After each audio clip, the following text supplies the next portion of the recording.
Mencuri pakaian. Di suatu pagi yang cerah, Awai sedang menikmati makan bubur di tukang bubur langganannya. Setelah merasa perutnya sudah kenyang, Awai langsung beranjak pulang.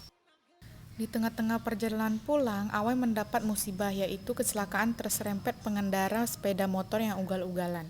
Naas, kecelakaan ringan itu menyebabkan kaos Awai robek-robek karena terjatuh terkena aspal. Dengan terpaksa, Awai langsung berjalan kaki tetap menggunakan kaos yang robek itu. Berhubung rumah Awai itu jauh, maka ia memutuskan untuk membeli kaos baru ke toko kaos. Namun, apa daya uang yang dimiliki tidak mencukupi dan akhirnya Awai memutuskan untuk tidak membeli kaos di toko itu.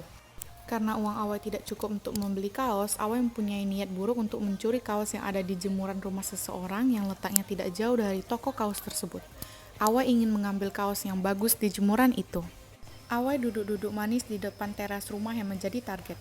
Ia fokus memperhatikan setiap orang yang melewati rumah itu.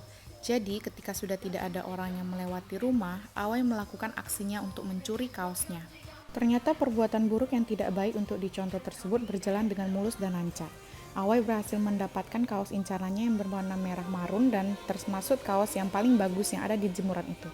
Ternyata tidak disangka-sangka si pemilik rumah itu menyadari bahwa si Awai itu telah mencuri dan mengambil kaos miliknya yang ada di jemuran. Pemilik rumah sekaligus pemilik kaos tersebut mengejar si Awai sekaligus teriak-teriak. Apa sekali si Awai saat itu. Perutnya yang buncit membuatnya tidak bisa lari kencang.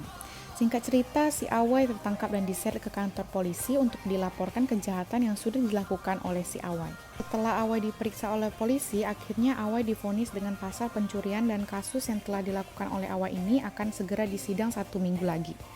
Sial sekali nasib Awai saat itu. Persoalan sepele seperti ini ternyata bisa membuatnya terseret ke meja hijau dan ke dalam sel. Akhirnya hari persidangan itu tiba. Awai duduk di kursi tersangka dengan raut wajahnya yang cukup pucat dan menundukkan kepalanya ke bawah karena merasa malu dan takut. Baiklah Awai, usiamu masih 22 tahun, tetapi sudah terbukti dan tertangkap basah telah mencuri kaos orang yang dijemur di halaman rumahnya. Dan harga kaos tersebut 50.000. Dengan tindakan dan perbuatan negatif ini, Anda akan dijatuhi hukuman selama 5 tahun penjara. Loh, tunggu dulu Pak Hakim, hukuman yang diberikan kepada saya ini sama sekali tidak adil. Kenapa hukuman yang diberikan oleh Pak Hakim terhadap saya ini lebih berat dibandingkan dengan hukuman para koruptor yang mencuri jutaan hingga triliunan? Lalu Pak Hakim memberikan sedikit penjelasan singkat kepada Awai bahwa jika dia telah mencuri kaos sehingga merugikan seseorang sebesar Rp50.000. Sementara itu, para koruptor yang melakukan korupsi mencuri uang sebanyak 2 miliar sehingga bisa merugikan masyarakat dan rakyat Indonesia. Teks anekdot tersebut untuk menyindir permasalahan hukum pada saat ini. Teks anekdot tersebut adalah ketidakadilan yang tidak berpihak kepada rakyat kecil. Sedangkan kepada para koruptor, saat mereka tertangkap, mereka bisa menyogok atau menyuap untuk meringankan masa hukumannya. Sekian cerita anekdot yang saya buat yang berjudul Mencuri Pakaian. Dan terima kasih.